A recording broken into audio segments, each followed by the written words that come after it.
నిన్న Indian team ప్రాక్టీస్‌కెళ్ళినప్పుడు completely things have flared up between coach Gautam Gambhir ఇంకా ఇంగ్లాండ్ పిచ్ క్యూరేటర్. దీనికి కారణము నిన్న ఇండియన్ సపోర్ట్ స్టాఫ్ పిచ్ చూస్తానికి ఎళ్ళినప్పుడు దే వర్ డినైడ్. 2½ మీటర్స్ మీరు దూరం ఉండాలి. పిచ్ చూస్తానికి వీల్లేదు అని చెప్పి ఇదే క్యూరేటర్ చెప్పాడు. అండ్ ఇన్‌ఫాక్ట్ దాని తర్వాత ప్రాక్టీస్ చేస్తున్నప్పుడు కూడా ఇండియన్ టీమ్ ఒక ఐస్ బాక్స్ క్యారీ చేస్తుంటే ఆ ఐస్ బాక్స్ కూడా మీరు ప్రాక్టీస్‌లో అక్కడ పెడతానికి వీల్లేదు పిచ్ పక్కన అని చెప్పేసి అన్నాడు. దీంతో ఇంకా things have flared up. Gautam Gambhir ఇదే క్యూరేటర్‌ని చాలా మాట్లాడినాడు. వర్బల్ ఎక్స్‌చేంజెస్ అయినాయి. చాలా పెద్ద సీన్ అయింది గ్రౌండ్‌లో.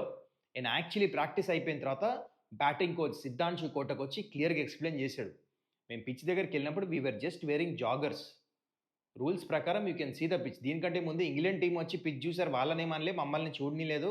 దాని తర్వాత ఏదో ఐస్ బాక్స్ క్యారీ చేస్తున్నారు. అక్కడ కూడా వచ్చి ద వే టోన్ అయితే రేజ్ చేసి మాట్లాడారు సపోర్ట్ స్టాఫ్‌తో. ఇంతవరకు మేము ఎప్పుడు ఈ డిస్‌రెస్పెక్ట్ ఎక్కడా చూడలే. ఆల్వేస్ పిచ్ క్యూరేటర్ గాని, గ్రౌండ్స్‌మెన్ గాని మాకు చాలా రెస్పెక్ట్ ఇస్తారు. ఇన్‌ఫాక్ట్ పిచ్ దగ్గరికెళ్ళి ఇక్కడ మేము గ్రాస్ కట్ చేస్తున్నాం అని కూడా చెప్తారు. దిస్ వాస్ కంప్లీట్‌లీ డిస్‌రెస్పెక్ట్‌ఫుల్ అని. కానీ గంభీర్ వాస్ కంప్లీట్‌లీ యానిమేటెడ్ చూసాం మనం. He was furious. మనకి క్లియర్‌గా వార్నింగ్ ఇచ్చాడు. You are just a groundsmen. We are professional అని చెప్పేసి I think he has done the right thing. And చూడండి థింగ్స్ ఎట్లా ఫ్లేర్ అప్ అయిపోయినాయో. లాస్ట్ టెస్ట్ ఎండింగ్‌లో ఎట్లంటే హీటెడ్ ఎక్స్‌చేంజ్, హీటెడ్ మూవ్‌మెంట్స్ చూసాం. ఈ టెస్ట్ మ్యాచ్ కంటే ముందే మరొక్కసారి హీటెడ్ మూవ్‌మెంట్స్ స్టార్ట్ అయిపోయినాయి.